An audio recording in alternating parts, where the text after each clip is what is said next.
There's a lot going on in this movie. It was like I was watching it for the first time. I like this movie. It has a special place in my heart. Very close to my heart. This was a good one. I want to like this movie. What?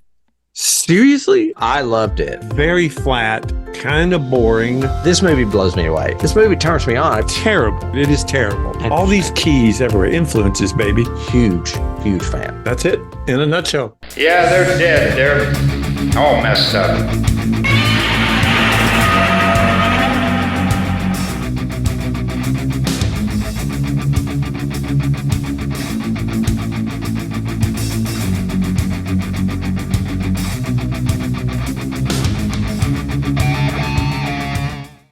Hello out there in YouTube and podcast land. You have reached Johnny Has the Keys, where we talk about horror movies and science fiction films and those key elements that often lift, but sometimes just separate them from the average genre fare.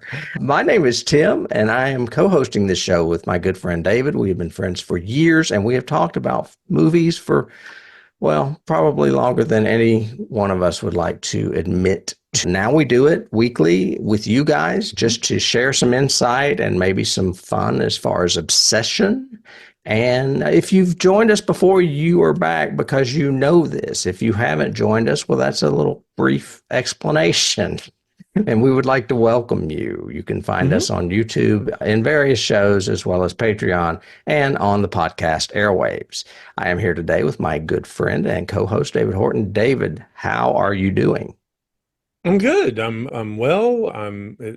We're post Halloween now, so that's a little depressing. And I'm sure you've got 17 Christmas trees already up or whatever, but only 6.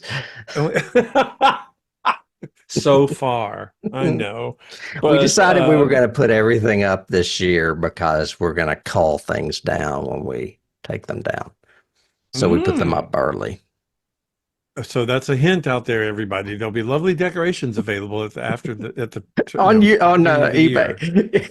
Yeah, the beginning of the year. We usually start with genre week. What have we been doing? What have we been into? Everything else. I think I mentioned Coming to Get You a little while ago on our YouTube channel for a new project from J. Michael Straczynski called Earthlight. Yeah, it's an audiobook, right? Yeah, which I purchased and listened to and everything else. It was interesting because it was a literally produced audiobook. So it wasn't a narration, it was an entire event. I mean, sound effects and music and underscore and multiple actors. I mean, it's got I think there's 14, 15 cast members in it. It's a big... So it's a radio play, basically. Yep. And I do recommend it. I didn't think it was as compelling as it could have been. It was easy to predict some of the plotting in it. It felt, and to Straczynski's credit, that's what he's done all of his life, basically, but it felt like a comic book, almost. Some of the characters are a little cliche. Some of the plotting is very predictable. But I loved the voice acting in it. I thought it was really cool. It's an easy listen because it's only like 3.5 hours. And it's the whole novel, essentially, or the whole event. It basically takes place in the near future, post-Putin. There's been a coup and a guy has taken over Russia. And it's a very Tom Clancy story with sci-fi influences. So imagine if you had uber tech like in the MCU, but it's more realistically based for today. So incredibly new atmospheric fighter jets with new missile propulsion systems. And you're basically building to a huge possible World War III between the West and the East again. So some dated plotting, I guess, is the way to say it.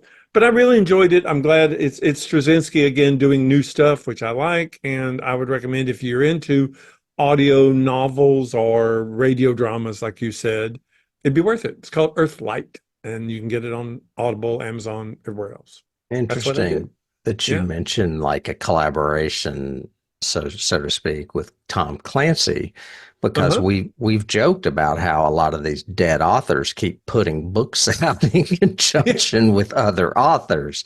Yeah. And I don't know if you've noticed, but there's a new Michael Crichton book out there called Volcano, and it was co-written by James Patterson.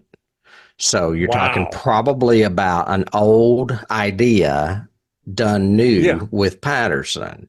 And from what I understand, Michael Crichton's widow does like an introduction or something, and she gave him all Crichton's notes or whatever. And I'm like, do people really want this? I guess so, because it's probably a bestseller. Well, so as an author, how does that work? Could that just be literally like a paragraph he scribbled in a journal It could be cocktail napkins in my and they case. sell it and take the your case, and they sell it and give him the rights, royalties, and then the secondary credit to whoever actually ghostwrites it, I guess, or Either, I mean, I would say there could be a number of things that add up to that. One would probably be to benefit his family if Mhm. they were used to his income and now no longer have it, and they partner with James Patterson because he's a big writer and they know it's going to generate a lot of income, and they split it 50-50 or something, or 60-40, whatever. Makes That's how as far as looking into legacy and what you leave your family, I've never even considered that really, because mine's not that big. I haven't really been doing it for that long. Stephen let's King, I just would think his kids are set for life, I think regardless his of what they great do. grandkids are probably set for life, Right. but Right. yeah, I think I just find it curious because the publishing world is like the entertainment world in general. If they hook on to an author, they're going to promote it and push it. And if he's popular, we're going to keep doing it. And if he wants to publish his laundry list, we'll do it because Right. people will buy the paperback because it has his name on it. Yeah. That's And why if when an you go to those actor, paperback stands, it's got like the same six freaking writers everywhere. mhm. And if like say, and I've never contemplated this, but like, what if a movie star negotiated rights, or not rights, but negotiated a percentage of the revenue? Hmm. Hmm. Do they also negotiate in the contract that that revenue continues to go to the next in line if they die? Or where I does think that they money would go? probably set it up as an estate. Hmm. So you would set it up as a trust or an estate, and then any royalties go into that trust. They Okay. probably do that anyway in the initial contracting because That's what that I would way think. it's tax secure as well. If it's in a trust, as opposed to just you get a residual every month or whatever. Hmm. So Interesting. so going into the trust helps build the revenue stream. So I mean, but yeah, I find it really curious, like you said, and I think we talked about it a few episodes back of dead writers who suddenly have a new work, and you're Yeah. going, where the hell did Clive this Cussler's come putting from? books out, man, and he is not alive. He's- yeah, his typewriter's just going by itself like a Twilight Right. Zone episode. Yeah. Um, I did have that happen in class the other day. My acting class, I was talking to somebody and I said, that character is sitting at a typewriter. And they went, what? And I went, a typewriter. And they went, what's a typewriter? I went, oh my God, now I'm ancient. They're sitting in front of a keyboard. Oh, okay. I went, wow, that just, I was like, boom in my head. oh my God. Oh, Well, thank you for all you out there for indulging our digression. These are the kind of sorry. things you will hear in our bonus outtakes and our bonus episodes. We're But unscripted, folks. We talk yeah, about everything.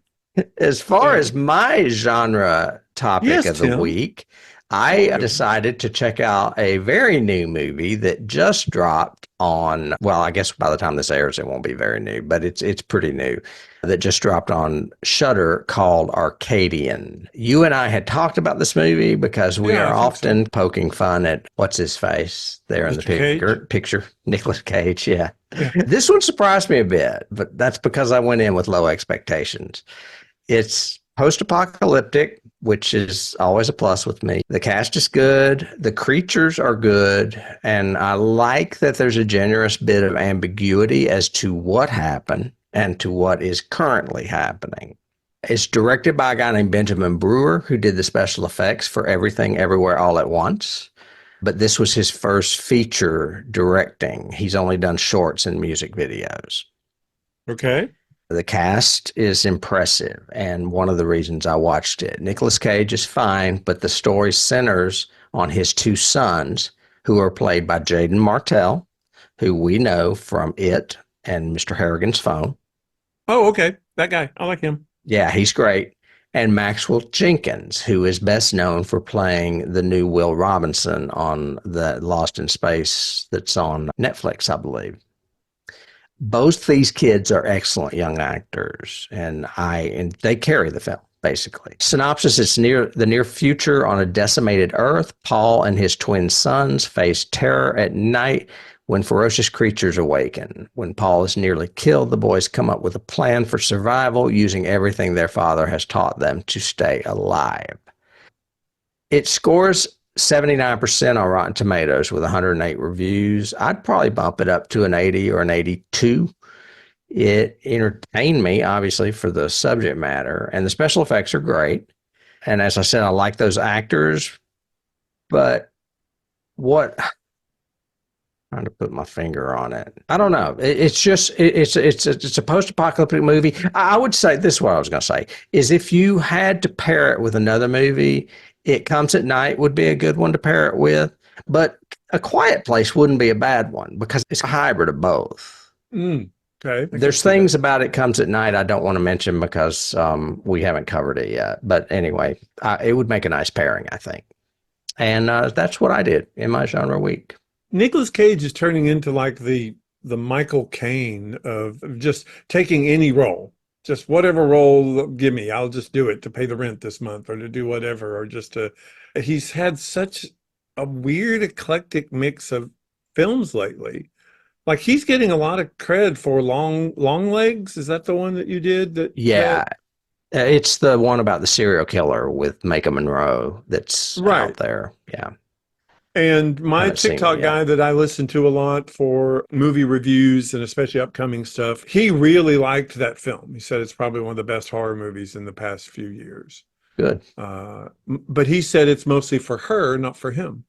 He said there are times when Cage does what Cage does, which is go over the top too much, which I thought that was interesting that he. It's funny that you compared him to Michael Caine. Michael Caine, because I was trying to think of other comparisons too, because he's like a Vincent Price now. He'll just do any genre piece for the check. Right. Well, remember, Caine has that interview where he said something about the fact that I'll do anything for money. Yeah. I'm a whore. No, I'm a whore. I'm a whore, man. That's what I do. It's funny. I saw a thing he said the other day that the only reason he did Jaws: The Revenge was to put his kid in college or something. Yeah. Right. Or to buy a house or something. Yeah. So, yeah, that would be him. I don't know where you're going to segue. Money is important to do a film, and you need money to make a film look good and to hire good people to do a good film.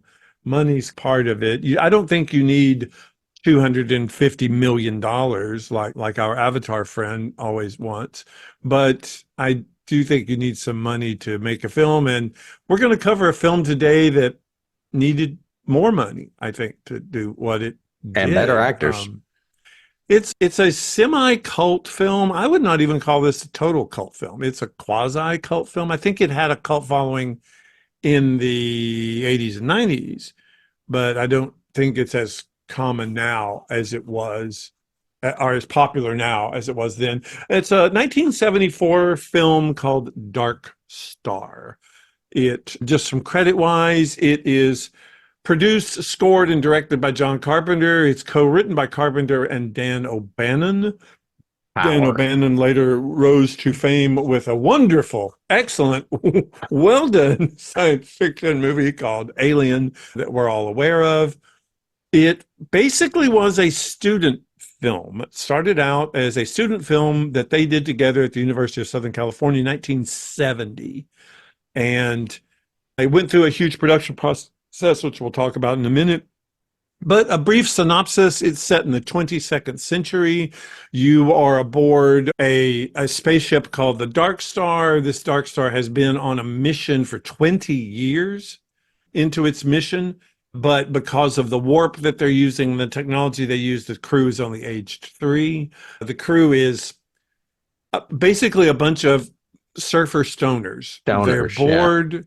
They're bored. They don't like really what they're doing. They wish they were back home. But basically, their mission is to search the universe and find unstable planets that might eventually become a threat to interstellar travel. And they destroy these planets using sentient bombs, bombs that can talk, interact, and everything else. And that's really what they do day in and day out. They go through the mission, find a planet, blow up the planet, blah, blah, blah. Jump into Systems on the ship hyperspace. are malfunctioning. Systems are falling apart. They have a computer that interacts with them. And they basically have to deal with a situation when, due to a storm that they encounter, it's an electromagnetic energy storm or something like that. It's It damages call one it of an their... asteroid storm. No, the asteroids are the other ones. Okay. The ones that Doolittle goes into, or that Poole goes. I mean, Talby goes into the nebula. The Phoenix asteroids. Anyway, but they get damaged in this storm, and it makes one of their bombs not listen to commands very carefully. So that's basically the plot. The plot in itself. Had you seen this movie before? Yes, I have. I have not seen it since I watched it on videotape, probably with you in the Mhm. 80s. I would think so. Yeah. And I never wanted to see it again. And I remembered it differently because Okay. I mean, there is a subplot in this movie about an alien creature that looks like a beach ball with legs, With claws. Yeah. with claws. Yeah. Yeah. And I was all under the impression that this whole movie was about that creature, and it's not. Mm-mm. Mm-mm. Mm-mm. So that shows you what I remember the most about it. You The remember the monster. scary part, the monster part. Okay. Um, so you didn't want to see it then. You had to watch it this time. What are your thoughts before Well, the we go first into... time I watched it, this time I fell asleep and had watched about half of it. So I had to go back and rewatch it from the beginning. Okay. And I mean, it's a movie that needs to be watched because of its pedigree, but it is not a good film. Even in the eyes of the creators now, they will tell you, and I've got a quote here, that it's the world's most impressive student film, but became the world's least impressive professional film, Mm-hmm. which sums it up beautifully, Yeah. Yeah. I think. This jumped, as soon as I watched it, I went, wow. And so I went back and watched a couple of other sequences. I watched the whole pinback monster sequence again, a second time. For me, it's like probably the fifth time I've seen it, really. Okay. But it really jumped up on my list of, okay, of all movies in history to remake, this would be one to take the ideas from this, rework it, and remake this. Because I think it has some really cool ideas. They're just not told well. They're not Right. done well. Well, they didn't And- have any money or actors. Yeah. Yeah. So part of it is, okay, this is fledgling John Carpenter, fledgling Dan O'Bannon, both of them. And they are surrounded at USC with all of these other really, really talented auteur types. They're surrounded by John Landis and Ron Cobb and all George these Lucas. amazing guys, George Lucas, Steven Spielberg. So all of these guys are at USC. They're making their own movies. They're doing their own things, but they're making it up as they go because they really don't know everything. The original movie was 45 minutes long, and it was only $1,000. It cost $1,000. That's how small I mean, it was. the whole time I was watching this, I was like, David Horton and Wendell Thompson could have made this in 1980. Easily. As a matter of fact, when we finally saw it, I guess in 83 or 84, whenever in there, both of us went, oh my God.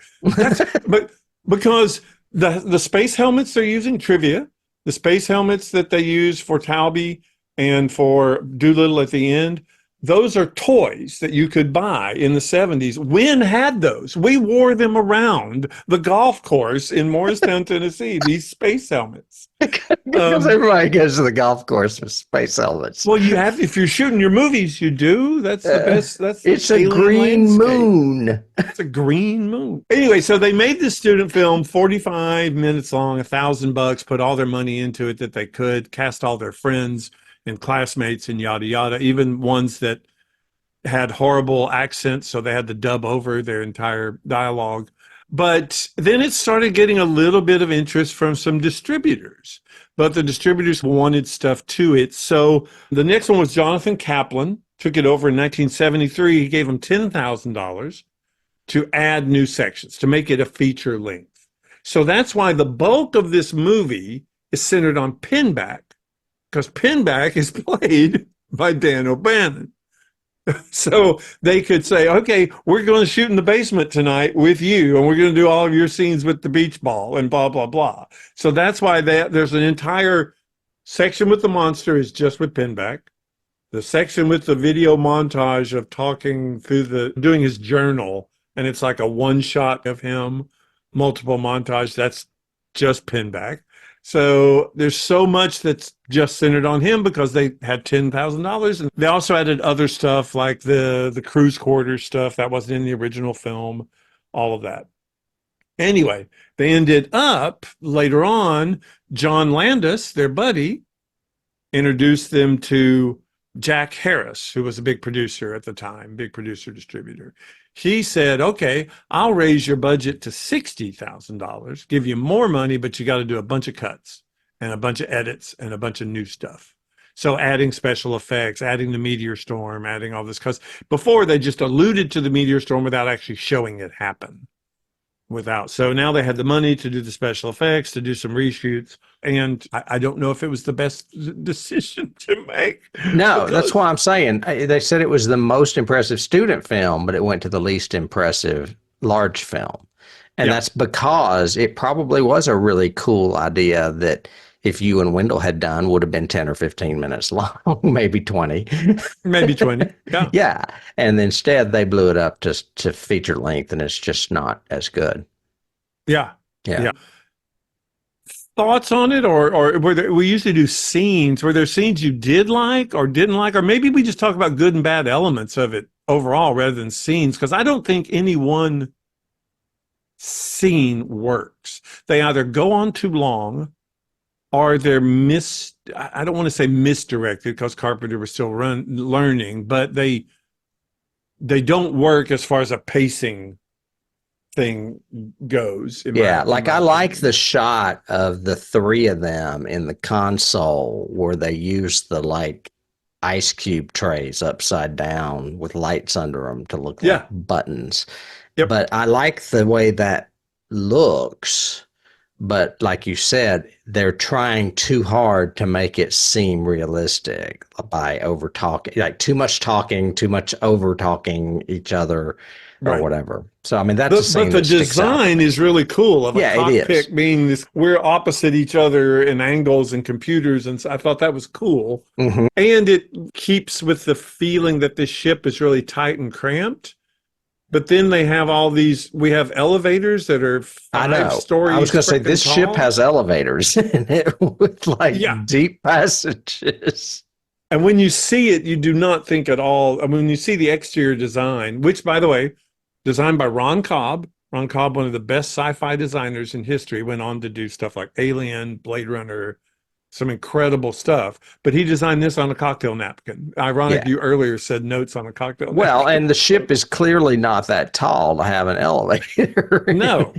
They've set the dimension size by that dome on the top that Doolittle sits in. So he is, I mean, that Talby sits in. But I was going to say Talby's in that. Yeah. That's another scene that sticks out to me when the other guy, I can't think of his name, goes up and talks to Talby in the dome. And it's a really, maybe. And there's a big. No, it'd be Doolittle probably. No, Doolittle went up to talk to Talby because they're the same two that ended too. And that one, again, that's one of my scenes, is that could have been a good scene, but it drifts and loses its, what are you trying to say with this scene? But it's trying to get philosophical. Right. Mm. We're doing this mundane job, but we don't look at the beauty around us, or the Mm-mm. cosmos, yada, yada.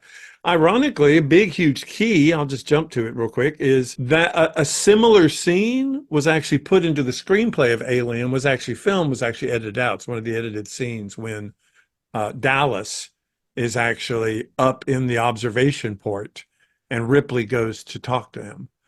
And he's just up there basically stoning out and relaxing and everything else. And she's bringing him all this stuff about Ash is doing this and this is happening. We got this distress call. And he's like, come on, who cares? Why don't you guys just. So a very similar scene that O'Bannon definitely took elements from this to create Alien. And we'll it get to works so much better in Aliens. I mean, it's a ragtag crew with Harry Dean Stanton and Yaphet Kotto, but Mhm. they're good. I mean, they're good actors, and you believe them.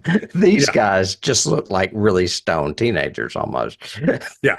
I think there's a reason that you don't see Dan O'Bannon acting really much in anything Mm-mm. else. No. And that was some of the struggles they had. So like Doolittle, I mean, Talby, I think it's Talby, whichever one. I can't Talby's remember the which. one that's up in the bubble. He's the one that gets blasted out when the door opens.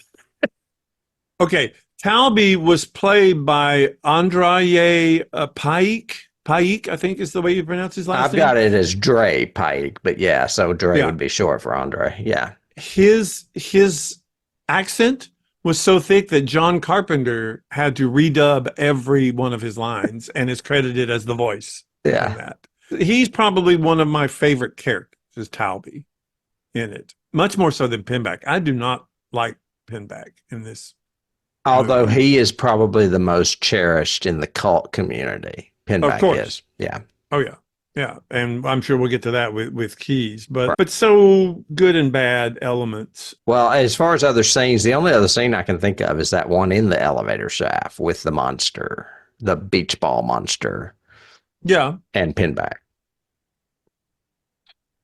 And I remember Wynn and I, when we saw this movie for the first time, I remember Wynn going, this is a great take on the Batman wall. And I went, oh my gosh, I hadn't thought Yeah. of that. It But makes, he had a key, I guess, for it. But this I'm was going to put that in there. this was a unique approach. If they had fixed his hair, so his hair wasn't falling toward the wall as opposed to falling down, it might have been more believable. But the unique thing of you're literally laying on a hallway and the camera's put in a position that makes it look like you're standing up in a huge shaft corridor was interesting. Yeah, that was another scene I would give. And I would also give any scene to the bomb. I love the bomb. The bomb was very funny. Like, yeah, I'm not going to do it again. He was Oh, this like, is the last time. yeah, he was frustrated. He was a frustrated bomb. That was very So, Douglas Adams. Now that you mention it, that's oh, another I hadn't key. thought of that. Yeah. That's a good one. So my pluses and minuses, my good would be, I did like the computer voice. I thought she was really good. There's some trivia about that we can get to, but I thought she was really good. I also thought her syntax was great. I like the way she was written with, oh, boys. Just thought you needed to know that this is happening now and just giving you a reminder. Okay, have a good day. Detonation You know? in 30 seconds. Yeah. I liked, as we said, I liked the bomb and I liked the bomb personality. I liked the fact that both the bombs were distinctive. They were different. We only got to hear Bomb 19 a couple of lines, but it was different than 20. And what else? Oh, I liked the frozen captain idea. I thought that was weird, twisted, different. It confused me because they said he was dead, but then Correct. he was not. He was cryogenically frozen. So I'm like, did they freeze his dead body in order to preserve it? And then why is it conscious and talking? Because they are, yes, they are keeping his brain alive, essentially, in Okay. cryogenic.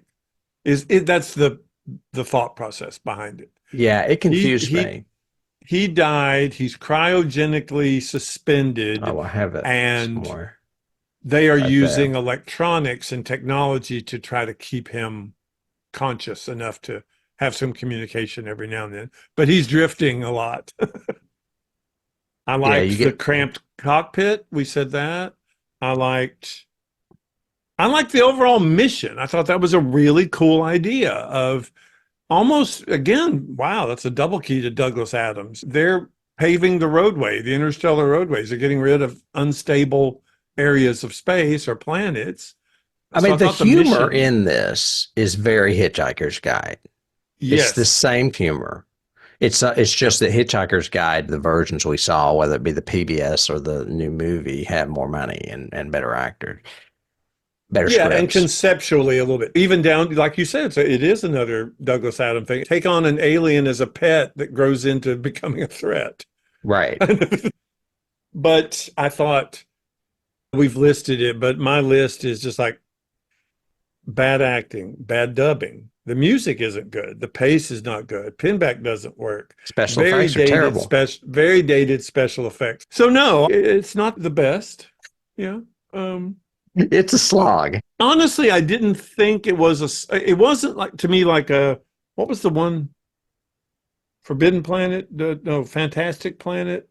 Oh, the animated one? Yeah. That's Fantastic Planet. Fantastic. To me, that was a slog. Yes. But to me, this one, I like the beginning. I like getting into it. It's once you got into, after the monster part, and you got into Pinback doing his monologue or his montage of journal entries, and then the whole stuff with the bomb and Talby trying to get to the laser, and it just drug on. I was going, okay, we know what's going to happen. Let's go get there. Yeah. I mean, I think the reason for watching this movie and that got me through it was thinking about Dan O'Bannon and John Carpenter collaborating as 20-year-olds or however old they were. Yeah. And thinking, wow, this is what was going on in their minds before they went on to make movies like Halloween and Alien. Mm-hmm. And so it's just fun to speculate while you're watching it, and you're actually seeing O'Bannon in it. Mm-hmm. So to me, that's a large reason that the movie is valuable. Oh, and definitely. And I watching. think you see the chops developing. Like you listen to this music. Carpenter did the music. You can see some Halloween-y elements in it. Some of the way he does the dissonant chords that also have a little fast tinkle. Yeah, it's very in the upper electronic. register. Yeah. Yeah. But you can also see, especially in, to your point, the beach ball scenes or the alien scenes, Carpenter can direct horror. He can create suspense and do that well, and tension and suspense. And I think it worked. Those, even though I wish he had better lighting, better sets, better actor. Better creature.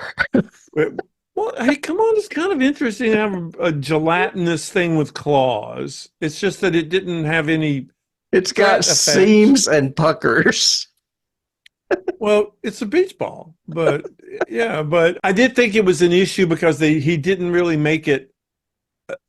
They played some of the humor of it a lot, like Pinback looking around, the camera pans down, it's standing right behind him with its feet opposite his feet, and it's clicking its claws. They played humor up, but they didn't play a threat up, other than falling in this tunnel. Like it jumped on his back 2 or 3 times. It would have been neat if it had bitten him or hurt him. Or it didn't have a mouth, did it? Well, I'm assuming, yeah, because when he throws the rat at it and the food at it, it jumps on it. And it's underneath. Yeah, you just don't see it. Yeah. So you're getting that squid or octopus thought, the beak underneath there or something, Right, which would have been cool and threatening and different, but they didn't have any threat to it. It was just, I'm trying to catch this big beach ball. And then I shoot it with a dart. It shoots across the room, and that's it. It's done. I was going, really? That was your climax to that scene? I can talk about cast a little bit, not much, because most of these guys are dead or didn't do anything. Brian Norell, who played Doolittle, the only credit I have for him is pretty impressive, but he was in Henry V, the 2007 version. No? Well, Kenneth Branagh was not 2007. Okay. So there must have been another one that I'm, unless the date was wrong in IMDb. But you're right. Henry V was done by Branagh in like 89, I think. Oh, okay. But this is 2007. This is a long time later. So who knows? Boiler was played by Cal Cunningham. As you mentioned, Talby was played by Dre Pahick. But the one person in the cast that is very notable, of course, is Dan O'Bannon, who played Pinback. Mm-hmm. We know Dan more for being a writer, but he was also a director.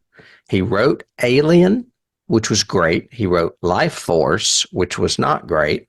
He wrote Dead and Buried, which is a personal favorite of mine in the horror genre that not many people know about. And then he directed Return of the Living Dead, which is revered as one of the better zombie movies ever made because it's kind of a sequel to Night of the Living Dead, but with John Russo's take and Dan O'Bannon's direction.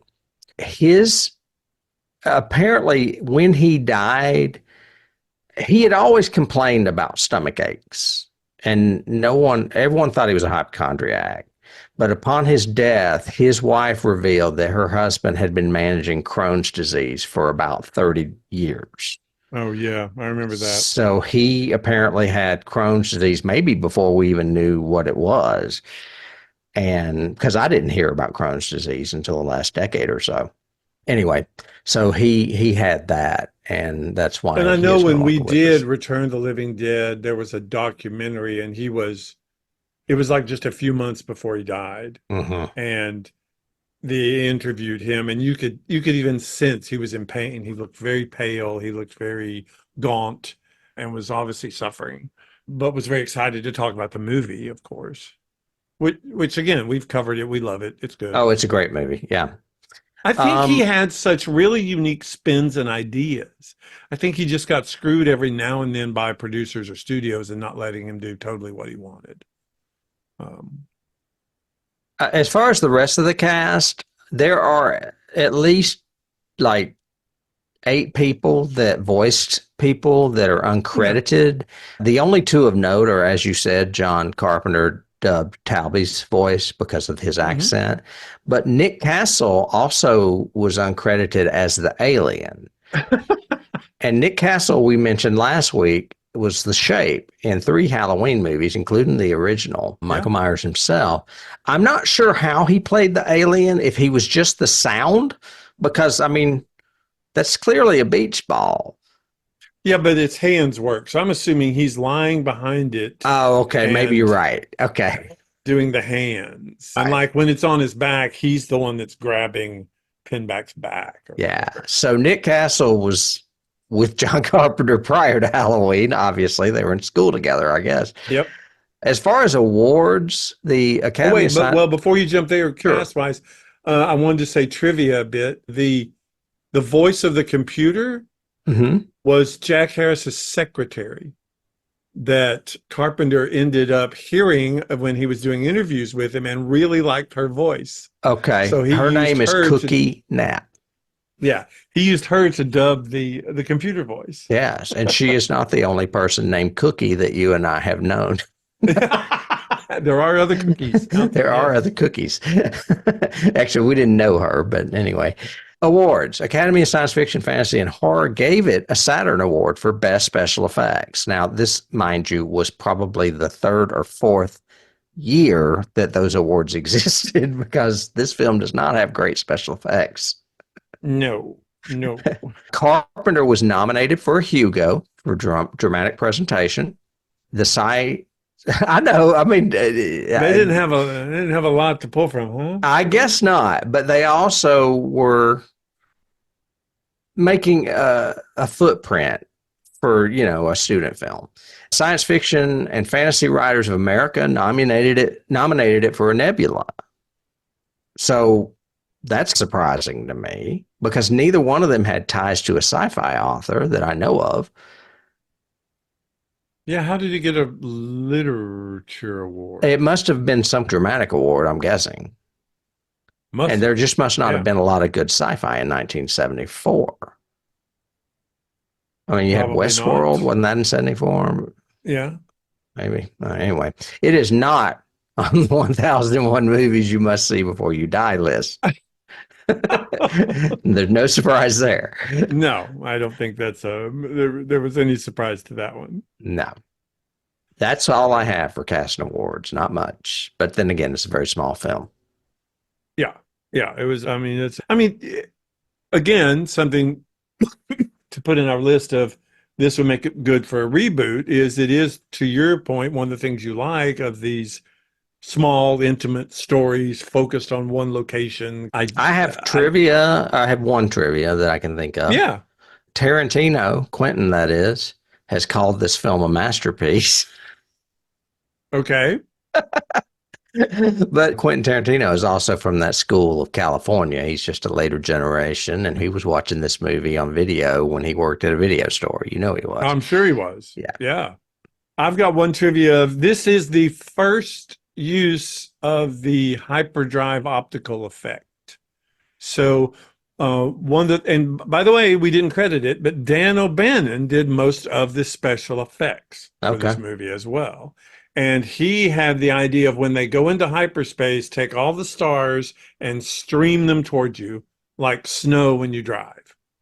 And later on, his buddy, George Lucas, decided, you know what? That would look really cool when the Millennium Falcon goes into hyperspace. And boom. And then everybody was using it. Star Trek, everybody's used it since. It was a huge key, but it's also a trivia bit that this was the first time we've seen that effect.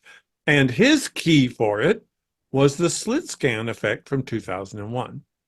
When Bowman goes into the obelisk or the monolith, and all of the colors start streaming toward him, that was his inspiration or the key for influence for that effect. So I thought that was a cool multi-trivia thing. Yeah. Yeah. No, it is. You're right. It's been used in everything ever since. All I have left are keys. I don't have any other trivia. And there's a bunch. This movie is very influential. If that's another reason, maybe it should be watched. Yeah, very much so. I agree. Let's see. I'm going to start with sci-fi films that the directors went on to do, namely Alien, because there's lots of, I mean, there are elements of a creature stalking someone on a ship in this. But you've also got Aliens with that guy sitting down and doing that knife trick that Lance Henriksen does in Aliens. True. And then, of course, Carpenter went on to do The Thing, which, in my opinion, is one of the best science fiction movies ever. So, well, and I have several alien alien keys, specifically like computer graphics and sound. That was an element that is in this, that is in Alien. The really static graphics with multiple screens and multiple panels in one screen. And then hearing that weird clickety-clackety computer, more of a Forbidden Planet-y kind of sound to the computer. Well, and we also, I mentioned that they used ice cube trays for props to look like computer buttons, and in Alien they used egg crates to make the walls. Yeah, with little lights in them. The commander just watching the stars and dreaming and wanting to be left alone. That's an Alien. The alien in this, or having an alien on board that they're having to handle. Of course, O'Bannon turned into his screenplay when he was on James Cameron's couch, and it was called Star Beast was the name of it. And it later became Alien, and Ridley Scott took it over and everything else. Did you say he was on James Cameron's couch? Yeah. I didn't realize that. Yeah. Yeah. Wow. He was on Cameron's couch when he was writing, because Cameron let him stay with him for like 4 months. And Cameron was working on Planet of Terror, probably. Yeah. Or Galaxy of Terror. Yeah. And also the solitary, like you mentioned it, the solitary guy in the computer room who's trying to work out and talk to the computer and work it out. And this, it's a guy in Alien, it's Ripley, going to find out what's wrong and what he needs to do and how to fix it. Well, and the female computer voice too. And well, I've got female computer voice also inspired from Star Trek, because that came from Star Trek. Oh, you're right. Computer. You're right. It did. So that would come from the original Star Trek. Yeah. 2001, of course. And as a matter of fact, I think one of the reviewers that I read, it was either Ebert or one of the reviewers who reviewed it, compared it to this spaced out version of 2001. But two elements got me specifically that were keys, I think, to 2001, not just the slit scan hyperdrive, but the opening bit, there's no credits to this at the beginning. It suddenly goes, and you're in the movie. Right. And it's just that harsh screen with the guy doing the report from Earth. And it's very cold, very calculated, very Kubrick. This whole thing about, and I know you guys have requested this, and I'm sorry, we're going to have to say no to that, boys, right now, because this is where we are, and da-da-da. And it's so, coldly analytical and detached, very Kubrick. That was one. And the other one was the whole, I need to save you. We're both out in space, and I need to go save the other astronaut. And at the end, that's very Kubrick, and Poole going to rescue Bowman and everything. Well, Bowman I would to rescue also Bowman. argue that the bombs are very much like the computer in 2001. Yeah, very true. That's a good one. Yeah, because they Yeah. basically disagree and decide to do what they want to do. Well, and especially if you do the first bomb, because it's very generalized. It's very armed and ready. Yes, Mhm. I'm prepared to go. Detonation in 10 seconds. And it's just very Right. matter of fact. Like, And that's I'm sorry, another I can't alien do thing. that. There's always a bomb that's going to go off, and you have like so many minutes to get off the ship. Yeah. There's a lot of alien influence in this. What do they obvious call it in reasons. screenwriting? Either the ticking bomb or Mhm. the countdown. Countdown, yeah. Yeah. I've got Most in of my mine I trivia. lifted from here on out. We mentioned you mentioned the Batman wall, and I mentioned Douglas Adams. We've already covered those. Yeah. Yep. I've got that Doug Naylor has said in interviews that Dark Star inspired Dave Holland's Space Cadet, which was a radio sketch that evolved into Red Dwarf. Oh yeah, yeah. That makes sense. I could see that. So I'm unfamiliar. That's British sci-fi, right? Yeah. Red Okay. Dwarf. I think it's 2 seasons on BBC. Okay. Mm-hmm. So Yeah. apparently it was inspiration for that, or that evolved into that. I've got the inspiration for their spacesuits was Major Matt Mason. And Wynn and I both used to have Major Those- Matt Masons, Yeah, I which read were one that of the somewhere. best toys ever, because it was astronaut GI Joes, if for lack of a better generic term for them. Except they weren't as big as GI Joes were like 11 inches. They were tall. Major Matt Masons were like only like 6. They Yeah. were cool, but They were like you had Big all Jim. kinds of space stations with them and moon sleds and all kinds. It was cool. Anyway, I've got a bunch, and I copped all of these because I'm not a big fan of most of these bands, but there's a lot of music influence in this. Did you see all that was on IMDb?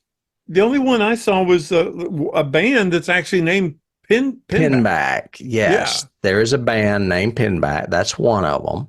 The synth pop band Erasure sampled dialogue along with Barbarella in their song Sweet Sweet Baby. Okay. The Human League used a sample from the film at the end of Circus of Death, which is a B-side of their single Being Boiled. And the progressive metal band Star One used the plot of the movie for their song Spaced Out. So several bands, this is going to sound very judgmental, and I'm not, because for obvious reasons, but it sounds like a bunch of stoned out musicians really like watching this movie.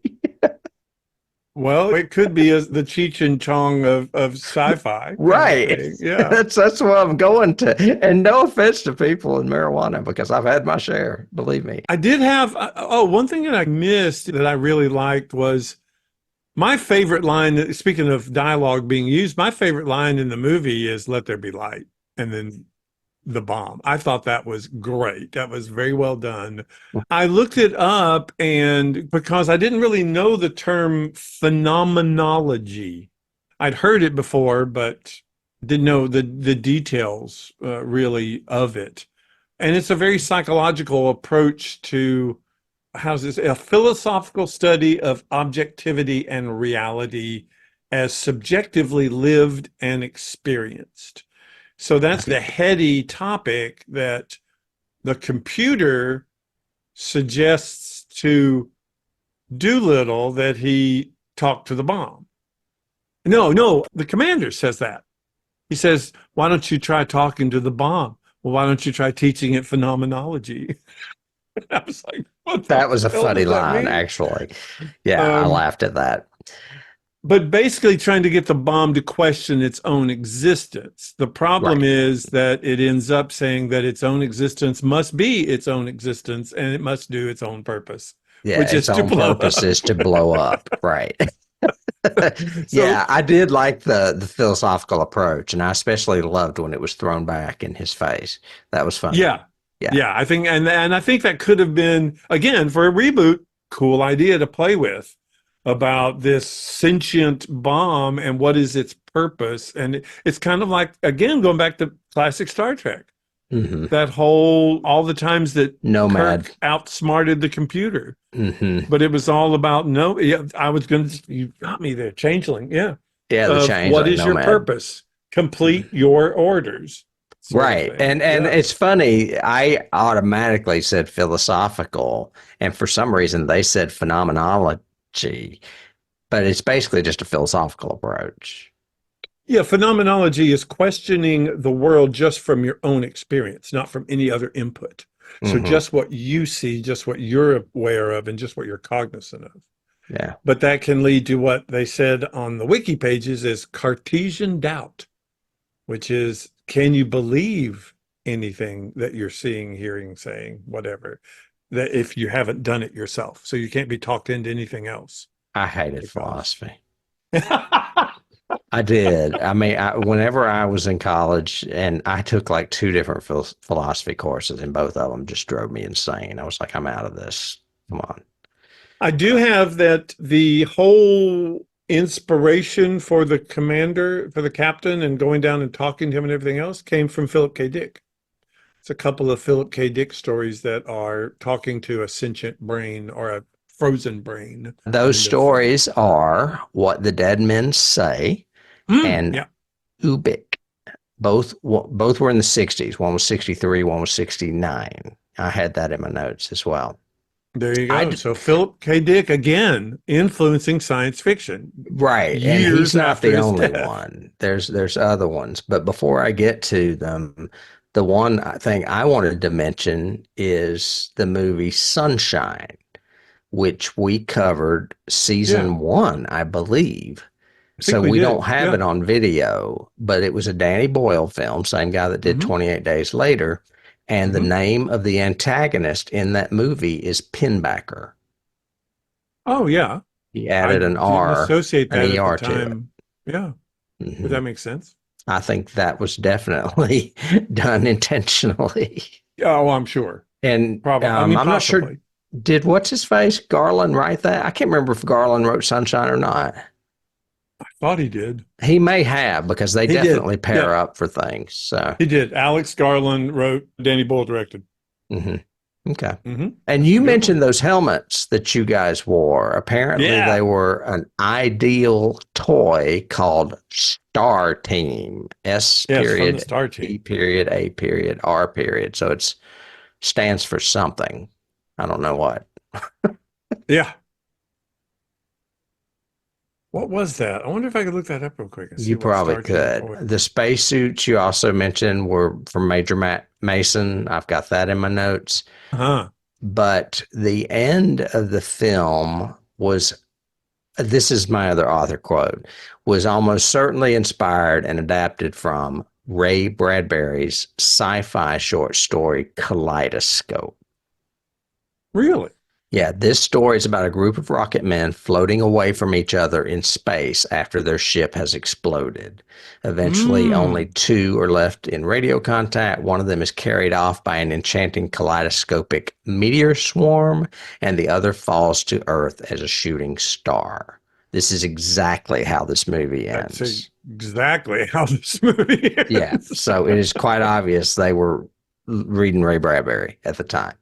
Well, there you go. I Yeah. didn't get that one, so I think that's totally true. Yeah, and I've never read that story. I saw that on IMDb. And Okay. I have a couple others. What did you find what you were looking for? I did not, but I'll Star continue Team. looking. You do you. Okay. Another one is that people think a lot of people believe that the outline of the ship, we always see it from a profile. It's not triangular like a lot of ships. Yeah. But a lot of people feel that it was the basis for the video game Defender. Remember it came out like the early 80s? Yeah. I actually went on YouTube and watched videos of people playing it and was like, oh, yeah, I used to play that in arcades. Yeah. Okay. Because it would go up and down and things would come at you and you would shoot at them. It was very horizontal. And then lastly, after the ship blows up, a piece of debris passes behind Doolittle. This is more of an Easter egg. The debris is marked Toilet Tank THX1138. Oh, no, it is not. Yes, which was a jab at George Lucas's student film THX1138 from 1971. Yep. I didn't realize that it came out 3 years prior. So he must have been a senior when they were freshmen or something. Yeah, I think both O'Bannon and Carpenter were younger than the other cadre of guys. So then like Milius and Spielberg, Scorsese, all of them. Star Team was actually, I'm amazed because not only did Wynn have the helmets, he had all of the Star Team toys, which were like a Star Wars ripoff that came out prior before to Star Wars. Yeah. Yeah. Interesting, because and some of them are really cool. But anyway, Star Team was a beloved from Kenner. Oh, well, very cool. Well, I have gone through my keys while you did that. Do you have any others? I do not. I'm keyless. I'm dekeyed. You were keyless. All right. Well, I guess that's going to sum it up. Or did you have a summation before I? The only one I want to add is just a trivia thing for us, which is we're back in Carpenter world, and it's Turkey Day almost. That's very interesting that you said that, because that's exactly what I was going to do. Yeah. Okay. Well, I was just going to say, you may have noticed that last week we covered Halloween, a Redux, which was a John Carpenter film. And this week we are covering Dark Star, leading us to our final episode before Thanksgiving. And we take a short break. And I guess that gives you a good idea that you may know the director of what that film will be too. Yeah. Because we are in John Carpenter land. And until then, we hope you enjoyed what you heard today. David and I speculating over a 50-year-old student film, basically. Yeah. But the origins of two great people, Dan O'Bannon and John Carpenter. If you like what you hear, please leave us comments below, rank or rate us. These things matter, folks. It helps us get up in the algorithms and helps other people discover us. If you are watching us on YouTube, please give us a thumbs up and or comment. Or if you really, really like what you hear, you can always go over to Patreon, where we have free content as well as subscription-based content, 2 additional shows, one on the X-Files, one on the original Star Trek, which are really getting up there in episodes. There's a lot of stuff over there on Patreon if you folks are interested. Yes. And until next week, when we'll be even closer to Thanksgiving, I'll be seeing you, David. Okay, see you then. All righty, bye. Bye.